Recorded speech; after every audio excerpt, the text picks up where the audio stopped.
Welcome to the Bookshop at the End of the Internet. This podcast is dedicated to helping book lovers discover new authors. Like all the best bookshops, this podcast is filled with all kinds of books and all kinds of authors. So tune in, browse around, find a new author, and discover a new favorite book at the Bookshop at the End of the Internet. I'm Stacey Horan, author, book lover, and host of the Bookshop at the End of the Internet.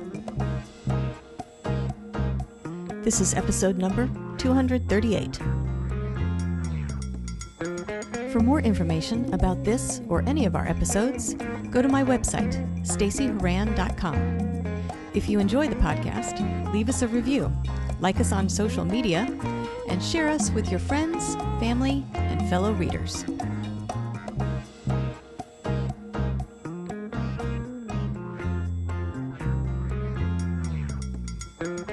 In today's episode of The Bookshop at the End of the Internet, I'm chatting with author Brandi Bradley about her new novel, Pretty Girls Get Away with Murder. Brandi knew she wanted to write a murder mystery set in a small southern town like the one she grew up in. At the time, a great deal of the online content she was consuming consisted of people pointing their fingers at the crazy ex-girlfriend. Combining the two, Brandi had the perfect recipe for her new book. Pretty Girls Get Away with Murder is a southern noir novel set in a small Kentucky town in which a young entrepreneur is murdered, and everyone suspects his ex-girlfriend of killing him. The story revolves around three women: the victim's ex-girlfriend, his best friend, and the detective tasked with investigating his suspicious death. In this small town, secrets and gossip run rampant, but the truth is buried in there somewhere. In this episode, I'll chat with Brandi about her writing journey, the appeal of using gossip as a tool for writing stories, and why she creates playlists for each of her main characters, as well as a few other things. Coming up.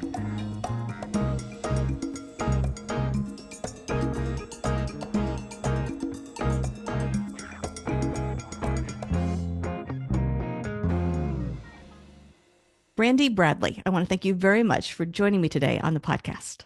Well, thank you for having me. I appreciate it. I thought what we could do today is start by talking about your new book, Pretty Girls Get Away with Murder. If you don't mind, tell us a little bit about this book and what inspired you to write it. So, I'm going to start with what inspired me. I think that at the time I started working on this novel, I knew I wanted to write a murder mystery. And I knew that I was consuming a lot of content where people were pointing fingers at the crazy ex-girlfriend. And so I wanted to play around with this idea. So the book is about a young man who's an entrepreneur in this small southern town, it's a college town, and he is murdered. And they call in the detectives, and my detective is Detective Lindy Darno. And her partner Boggs are trying to figure out who killed this young man in his shower. And immediately everyone starts pointing fingers at his ex-girlfriend, who is this fitness influencer. And she's a little woo-woo, I guess is how often I describe her, where she believes in making miracles. She believes in building her brand. She believes in the universe is going to make it happen. And in a small southern town, that's just like, well, that's just crazy. Who is this woman? And so the victim's best friend is the opposite of that. She's a young woman who is very rational and very I guess it's very southern, middle of the road. There's a right and there's a wrong. There's a black and there's a white.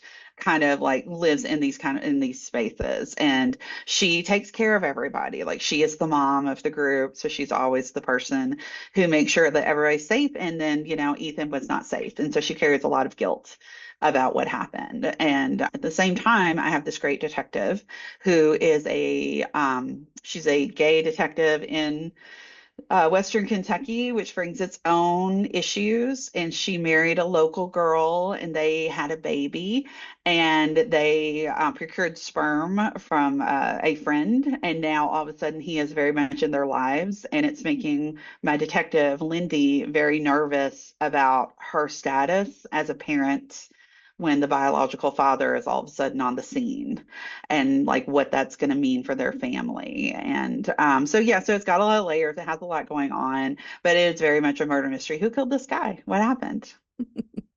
Good. Well, let's talk about the influence that you had consuming all this content Yes. where it was the crazy ex-girlfriend that seemed to Yes. be the subject of all of this. Was there a spark at any point? Something where you thought, okay, this is what I'm going to build the book around, this idea. Well, I think I think I really kind of fell in love with the crazy ex-girlfriend as a character because especially at that time, I was reading a lot of self-help books. And I spent a lot because I was in grad school and I was finishing my previous book and I was thinking about what was next. And I was under a lot of like anxiety about what am I going to do after I graduate and getting a job and making a career as a novelist. And so I was seeking out a lot of self-help books that basically told me that I was pretty and I can accomplish anything that I want. And I'm like, well, I love that. Like that makes me feel better. And I could see the way that you can kind of get sucked up into this world of self-improvement and self-help. And I think that that really sparked a lot of these ideas with this character who, has this belief structure where it's like the universe is going to make it happen. All I have to do is put it out there. And then, how that kind of twists to, no, no, I am going to make it happen kind of determination, and how you can kind of cross that line from, I am owed all of this. I've worked so hard to now I'm going to take it kind of idea. So I could see how that idea of, I can accomplish everything to I will accomplish everything can go from this very safe, look at you, you're inspired, to very controlling and very manipulative and very like overwhelming. And I just really enjoyed playing around with that with the character. And then I also had another character who was very much like that, who, as the best friend, who was also very controlling and very type A and liked things a certain way. So I liked having these women that had so much similarities, but also all of this disdain and judgment toward each other. And then there's this guy in the middle who loves them both, and they both love this guy. There's something about this guy, like one loves him as a friend, the other one loves him as more, and they have like all of these similarities, but they are just like constant judgments of how the other one goes about in the world. And that was so much fun to write in their voices like that, where they are just so cutting toward each other and so dismissive and so see each other as such a challenge. Yeah. So that was so much fun. Yeah. And so the book is told from the different perspectives, and there's three Yes. main characters. So Gabby, Yes. the So ex Gabby girlfriend. is the ex-girlfriend. Yes, Gabby is the ex-girlfriend, and Jenna is the best friend. And I did theirs in first person so I could really live in their voices, which I normally don't do. I normally feel a little unease writing in first person and embodying that first person type of familiarity. Like even with my characters, I created them. I love them so much, but at the same time, I'm like, I don't know how comfortable I am in your skin kind of thing. And so I took the risk and I did that this time. So that was so much fun to write in those voices. And then for my detective, Lindy, it's from her point of view, but I didn't want to do first person because I didn't want to invade her thoughts. She is trying to figure out a puzzle. I wanted to give her that space to be able to do that and not direct it in that way. And so, yeah, so it's told in three different perspectives. Some are very close and very intimate, and some of them are less so. And I think that that fits their personalities too, because, Gabby is very like she's on social media all the time. She's always putting herself like in she loves attention. She loves those spaces. And Jenna is more like the gossipy friend in the office who you would sit with and close the door and really dish with. And so I felt like, okay, so they're intimate in different ways, but you can feel comfortable being in their skin a little bit. So that was the approach when I was writing those characters. Well, let's talk about setting because you set your stories in sort of southern locales. I'm curious, why? What is it that draws you there? And then I also want to talk about this idea of Southern noir. But let's talk about why you choose kind of the locations you choose for your stories. Well, I choose small towns because I guess because I grew up in a small town. It was it wasn't even a one traffic light town. We had a nice little four-way stop and that was about it. So I understood kind of like small town politics, the lines that you cross, the dynamics. And then when I went away to college, I went away to a college town, a very small college town and stayed there even after I graduated and worked for the newspapers there. So I developed a sense of like, okay, this is how it works, right? And the way that it works in small towns is not how it works anywhere else. They have their own rules and they have their own priorities and they have their own values and they have their own ways of cutting people out or serving their own justice or like places where they everybody knows that the shading dealings go on over there, but as long as it's on the outskirts, then nobody's going to say anything, like nobody's going to get involved. So that's something that I get because I was around it for so long, working as a journalist and just living in these spaces. And, and I think it goes back to the right what you know. But also, as somebody who like left home at a very young age and moved like bigger cities every step. So I went from my one stop sign town to a place that actually had traffic lights, to a place that had even more traffic lights and even more. And now I live in Atlanta, and there's not much more big city than Atlanta. And so, and as I kind of like elevated up, I think there was like a noticing in my writing groups and exchanging documentation and changing stories and things like, oh, well, you don't see a lot of representation in the bigger, larger magazines or venues or booksellers and things like that that take place in small southern towns. So it was another way of me wanting to kind of like represent a geographical area that often gets overlooked.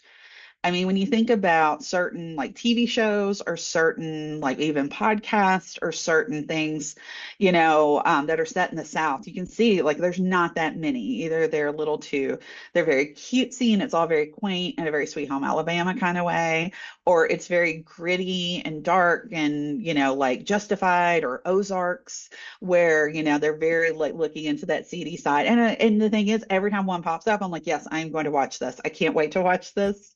I'm super invested. Do I know any of these people? Did they shoot this anywhere near me? Like getting Right. kind of like just happy to see representation of these type of geographical areas. So I guess that whenever it's like, okay, so you're going to write another book, where's this going to be set? Like, oh, well, even if it was fictional, it would probably be like a small southern town or something. Well, let's talk about this idea of Southern noir, because a lot of people, when they think of the noir genre, it is a more urban setting. It's usually dark and gritty and often based in a certain maybe time element to it, but it's not. Most people don't think of, say, a small southern town would play host to a noir story. But what is it about this sort of recognition that Southern locales can very much be a perfect setting for that type of a story? Well, I think that when we think about noirs, we often think of LA and you're talking about a certain time period. So it's always that jazz era post-war. Anyway, it was a post-war thing, right? And so whenever someone's like, oh, you like noir, are you reading Raymond Chandler? Are you reading Dashiell Hammett? Are you reading like these things where it's like as if it can't exist now? And so when I started decide it was an evolution to even for me to find my genre because at first I was just really trying to write very literary things and then it's like oh no I actually love crime writing so I was just like okay so we're going to be a crime writer and so I started studying and kind of doing a self audit like what are the stories that I like what are the stories that I want to write what is inspiring me what is that about and they almost always came back to noirs and noirs can actually take place in lots of different settings. Like there's actually more of a loose idea of what the noir means, but when you say it, or God forbid you try to look for like Google images for it. It's like almost always the detective in the trench coat with the hat and the, this whole like Humphrey Bogart thing, which I love. I do love all of that. But there are just certain elements that you need. And I think what most of them come back to is you have this large body that kind of controls things. You have this one person on the outside trying to investigate something, and that controlling body is shutting them down.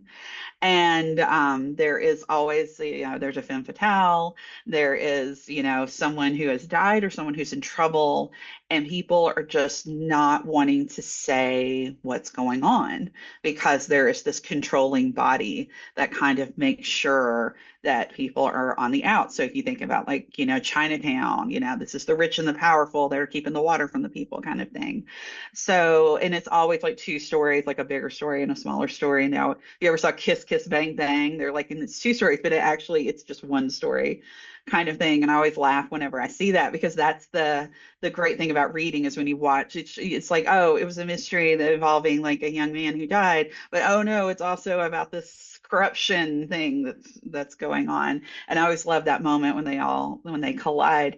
So yeah, so I think that that can take place in southern small towns because as much as southern small towns are, quiet in some places, there's a reason.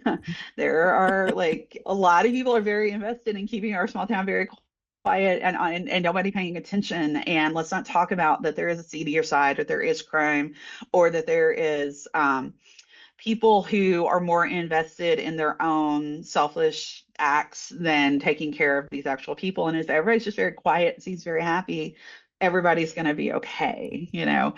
So I think southern towns are perfect for that. Also, a million places where you can hide out, places that you can disappear, places where you can have clandestine meetings. They don't always have to happen in like parking garages. A barn way out in the country is terrifying and shady and going into the belly of the beast kind of thing. So I actually I kind of get excited when I think about like, oh, I have so many possibilities out in the wilderness here that a lot of people would dismiss. The only problem is there are a lot of logistics that you have to think about. If you're writing a noir in an urban setting, things are very close, or you can like get a train or public transportation. If I'm doing a noir out in the country, everyone has to have a vehicle and it has to be able to go off road. And you have to think about the geography of the place. Like I had to rewrite half of the book because I had two characters living way too far away from each other for the logistics of all the puzzle pieces to happen. So I had to go back and have to rewrite half of the book after I got halfway done and relocate that person's home into a completely separate town because it just did not make sense for them to be driving back. I actually have a remark where one of the characters say, "Are these kids made out of gasoline? How can they afford to just keep driving back and forth through these face-to-face meetings?" And that was just my joke to myself for being so silly and not thinking about the way maps work when I was actually sketching this out. I noticed on your website you mentioned that you write crime stories, but you think that perhaps your true genre is secrets and gossip. Yes. So I'm curious, one, what the appeal is, what the draw is there, and why is that idea, secrets and gossip in particular, why is that such a good tool for writers? I think that that's an excellent tool for writers because when we think about the stories that, not the ones that it's like, oh, I've loved this book since I was a child, it's beloved to me, those are great. I have those. Those are very important to me. I read Pride and Prejudice and just like, boom, mind blown. I get it. But if I'm having, in my house, instead of saying we've had a day, we'll say, no, no, it's been a day. It has been quite, a journey. We're exhausted. We need to be left alone. When we're having those things, if I'm having a day, what I want more than anything is for my best friend to text me, "Oh, girl, you're not going to believe what I just heard." Because that's me not thinking about myself anymore, not thinking about like, ugh, my boss and these things and my algorithm and the website. I'm not thinking about those things because my best friend has just texted me that there was some scandal, some gossip and it's always being revealed. It's not even like keeping the secret, but it's when it all comes out in the open. And then you can have that great debriefing of the events that happened, what stories were told, what people thought, who is most shocked by this news. And of course, my best friend was a journalist. We were both journalists on the come up at the same time. So it's not just having the news, you have to share it, and so we do love that. But I think that, there's a real appeal to hearing stories about real people and how real people mess up. And you could take it from that sense of like you're talking about people and you're judging them, or you could take it from that sense of, oh my gosh, that is news I did not know, and I'm learning so much about that person's experience. It just feels like, oh, I've never thought about it in those terms before. So I think it has a lot to do with like how you look at it. But there's just something about when a secret is being revealed that just kind of stops everybody in their tracks and everybody has to have a discussion about it. And I think that's very exciting. Well, I'm curious, and I often ask this of, say, mystery writers. Did you know the ending when you started? Or if you did it change by the time you got there? Yeah. Yeah. Like I always know how it's going to end. Okay. But I did have to make a lot of adjustments about midway through. And I think that it's because the more you get to know your people, the more it's like, oh, yeah, they're not going to do that. They're going to do something different. So you have to Right. like allow yourself that freedom to make those adjustments. But at the same time, I knew that I wanted it to end with two people talking on the phone, and I kept it. I kept that. I kept reworking. I'm like, I have to make sure that's how I want it to end. I feel very confident, like this is how it has to end. But at the same time, it was like, yeah, but it's not in the same context as it was. And so I had to rewrite that scene like a million times. But yeah, I almost always know like this is how it begins and this is how it ends. Okay. Okay. Yeah. Well, let's talk about process for a bit because Okay. I'm curious how you write a book. I mean, it sounds like you have at least pretty clear ideas of beginning and end. Mhm. Are you someone who plots it all out? Do you tend to pants? Are you faithful to set writing times? Do you just write on the fly, typing away on your phone whenever you've got 5 minutes? What is your process for getting a story completed? So when I get the idea, it's very like, oh my gosh, I have a new idea. And that's very exciting. That's the fun part, right? So when I'm like, okay, we're going to do this, I really am a plotter. And it's only because I don't like surprises and I like to be able to keep myself in with this forward momentum. And I feel like if I was a pantser because of my personality, I would burn off all of that hot energy very quickly, like binging your favorite TV show. And it's like, oh no, I'm out of seasons. Like I would do that, right? Like I know that that is just my personality. But if I can look at the full like big picture, this is the thing I want to write. These are the scenes that would need to happen to get me from beginning to end. I have a whiteboard in my offices everywhere I go. I'm like, I need a whiteboard. I got to write all this down. So I'll like map it all out, and then that way I can look at it and be like, okay, you don't have to write this whole book today. You don't even have to write this whole book in a month. You know exactly what you're going to do, so you can kind of calm down and know that you're going to get it. You're going to get it there, and feel excited about it. Excited about, oh, and then I get to write the next scene. If I know what's ahead, I can get excited about what that next scene's going to be and how I'm going to write it and how it's going to approach. Um, where it gets frustrating is like after I get all of my groundwork done, because I do a lot of off the page prep work, my outline, my timeline. So you have to think about like, okay, so when is all of this happening? It's happening in spring and summer. It takes a long time to solve a mystery. So unless you're doing like a capsule, it all happens in one night. But I mean, like most police things, it's like, yeah, it takes months, years, right? So I got to think about what seasons have passed and what holidays and what anniversaries and birthdays and, weather. I mean, like again, I read about small southern towns, but I did Western Kentucky. Western Kentucky gets tornadoes and ice, and I live there. So I'm like, you have to think about when things would get shut down or not shut down. Like all of these things go into it. So I like to have kind of like an idea of all of that. And then I always do a playlist For every book, I do a playlist because I like to think about what would my characters be listening to. So that kind of helps me get into their headspace, especially if I'm writing from their point of view. Like I have all of those on Spotify. And it's on Brandi Bradley on Spotify. So I've got my Gabby playlist, which also had a lot of Jenna inspired songs on there as well. And then for my previous book, I had two playlists, one for the mother character and one for the daughter character. And so I would think about like what would they be listening to while they're driving around, or what are they listening to when they go to the gym or at their office spaces.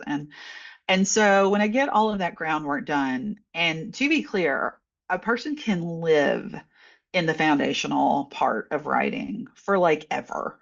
Like I've talked to other writers and they're like, I'm building this very intricate world. I'm like, how long have you been doing that? 2 years. I'm like, it's time to start writing the book. You gotta get going on this. They're like, no, no, no, no. I still have all of this stuff to figure out. I'm like, you can figure it out on the fly. You can figure it out on the way.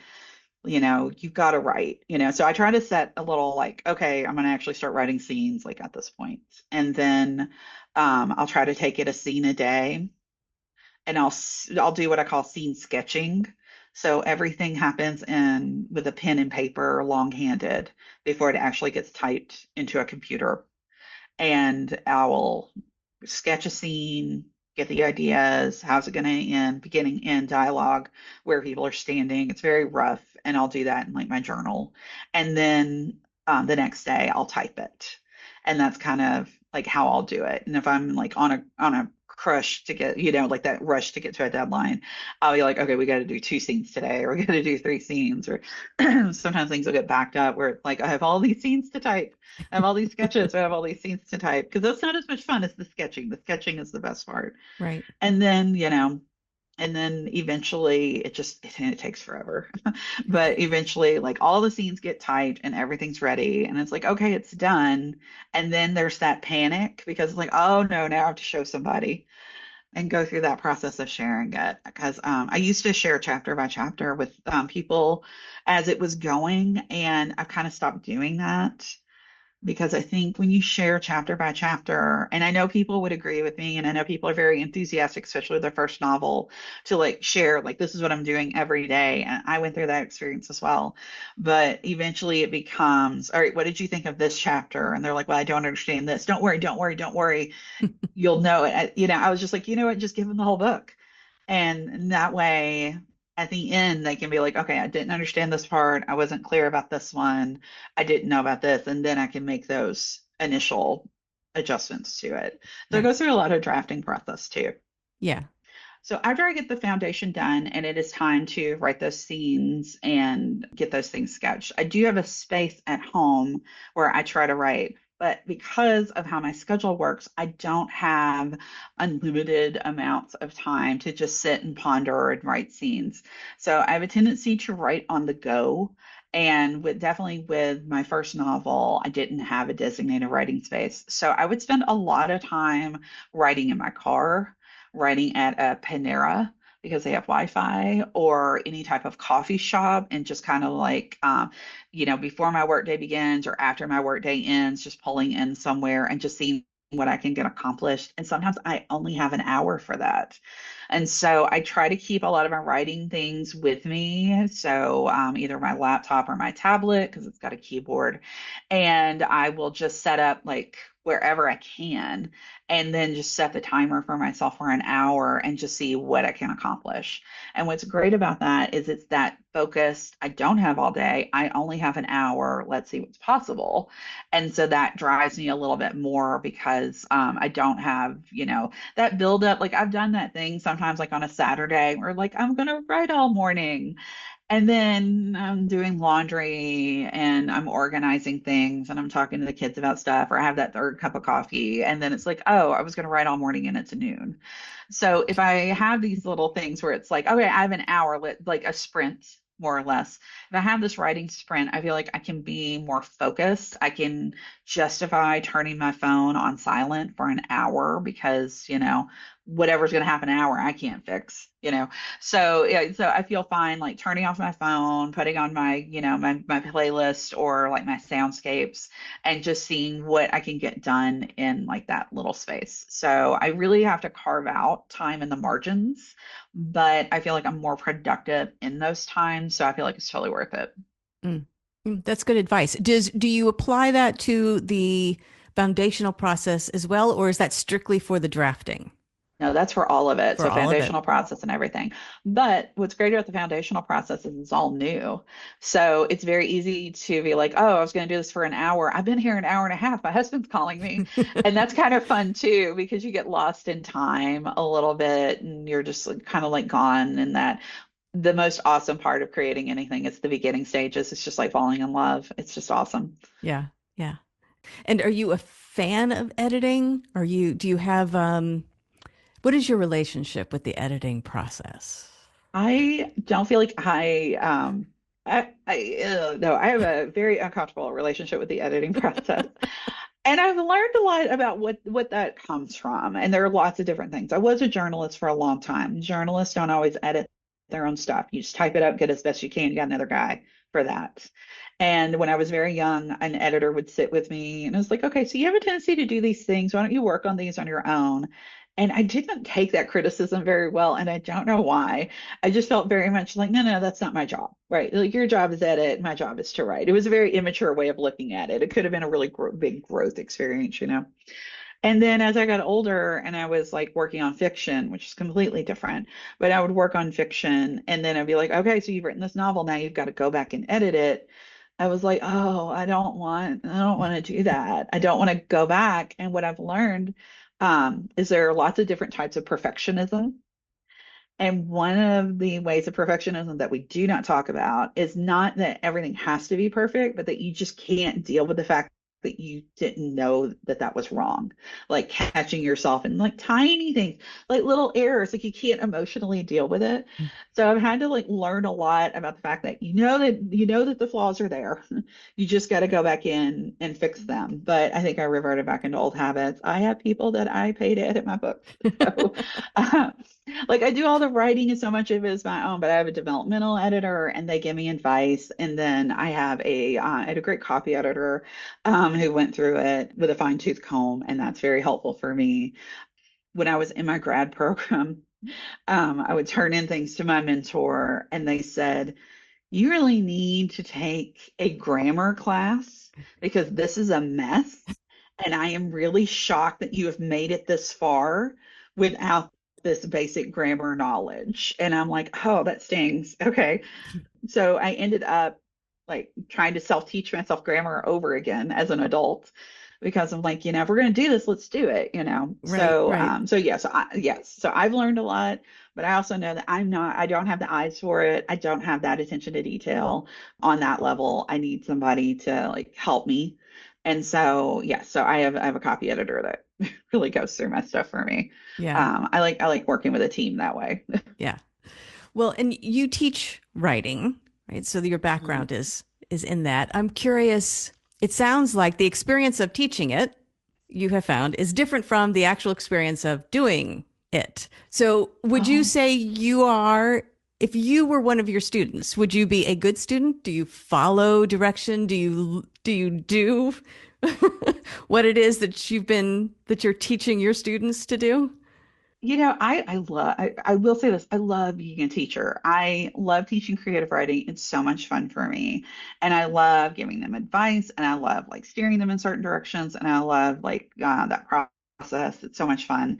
And when I was a very, very young writer, if I was a student, like, now, I think that I would probably be very much like many of the students I come across where they're like, just let me do my thing and leave me alone until it's done, like like you need to like clear a path for them, right? And you can't really tell them anything. I think I was talking to somebody about this, like trying to talk to a young person about their writing sometimes is like trying to talk to a bride about their wedding. They have all these ideas and they want it to be perfect and they think everybody's going to love it, and no matter what they tell you, you just got to sit there and be like, okay, Okay, all right, because there's no reasoning with them, you know. So no, I don't think I'm a great student because I'm just so determined. This is what I want to do, and this is what I want to make, and this is how it needs to be. And if they disagree with me, I push back a little bit. I'm like, no, because it does need to be like this because of this.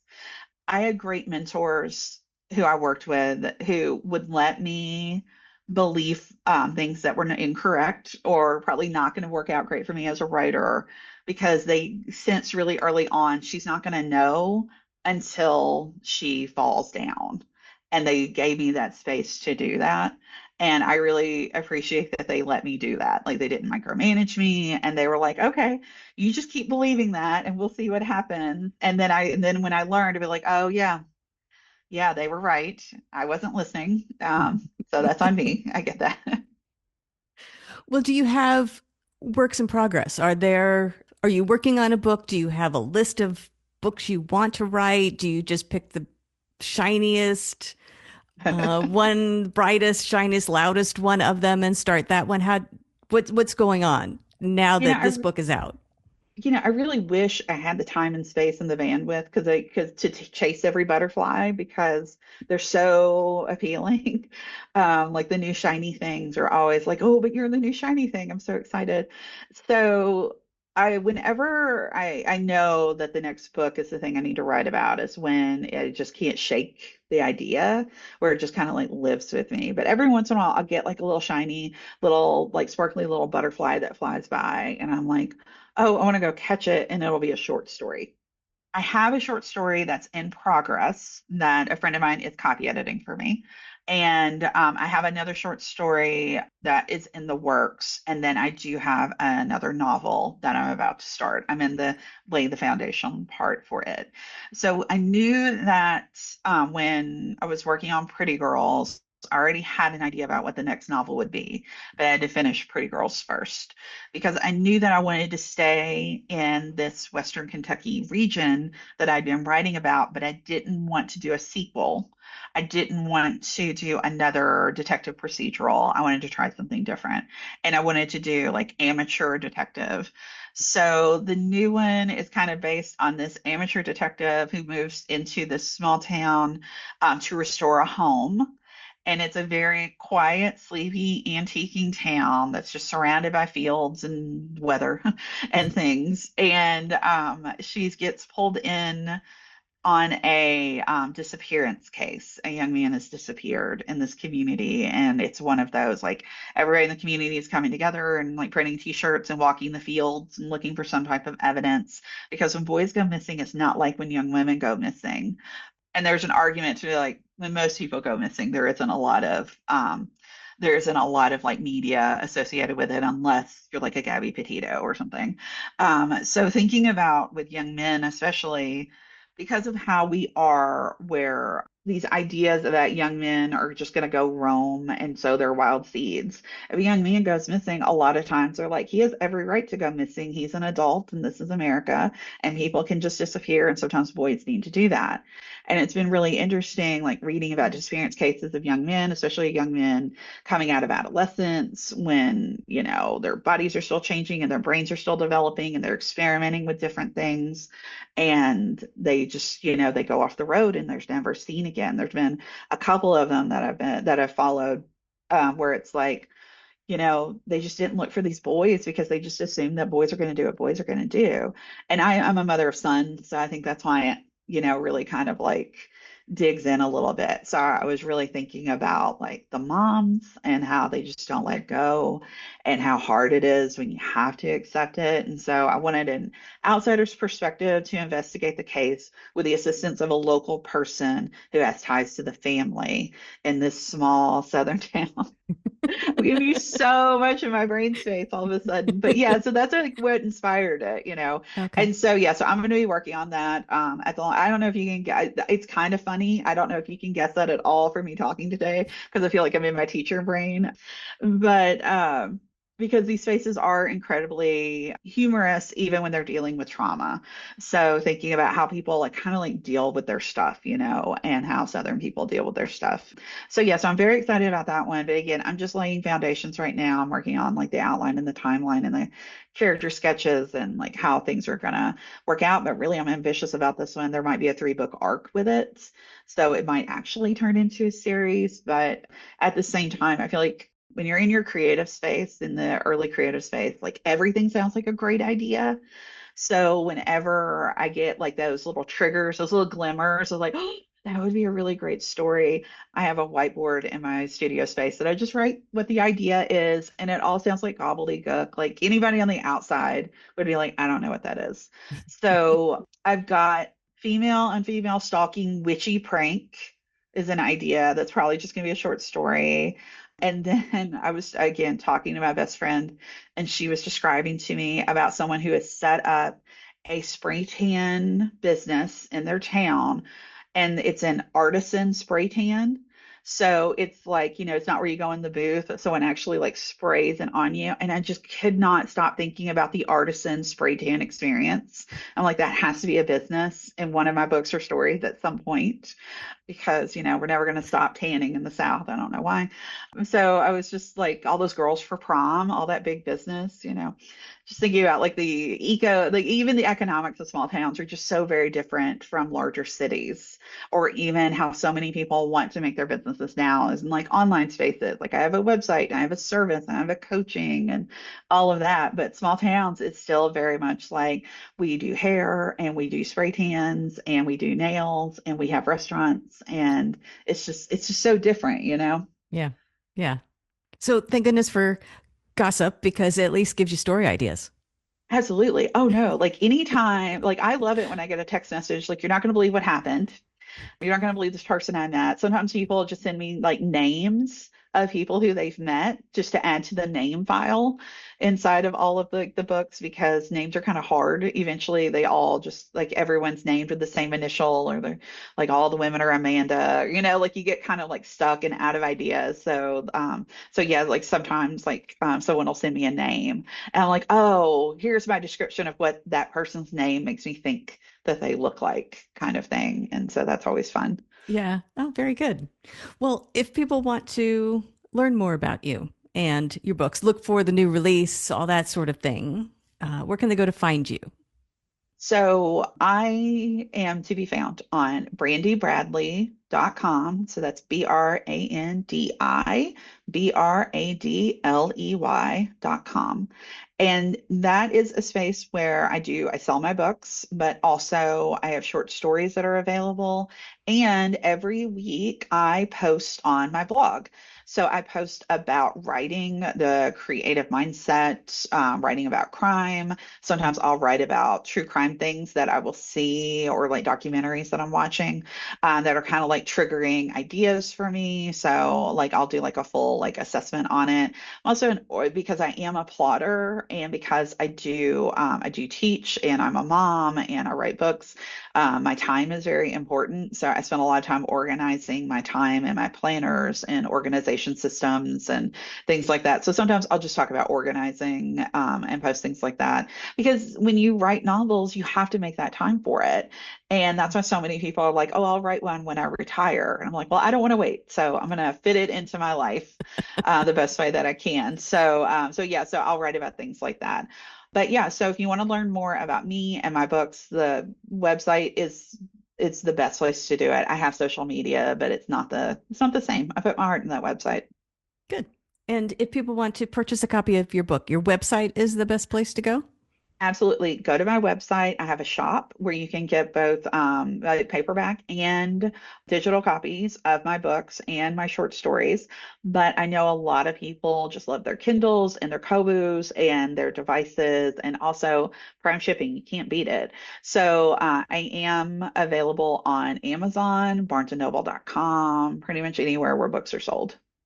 Good, good. Well, Brandy, I want to thank you very much for joining me today on the podcast. And I want to wish you luck with Pretty Girls Get Away with Murder and the work in progress. We'll look forward to that. So, congratulations on everything you've accomplished so far, and best of luck with the rest of your writing journey.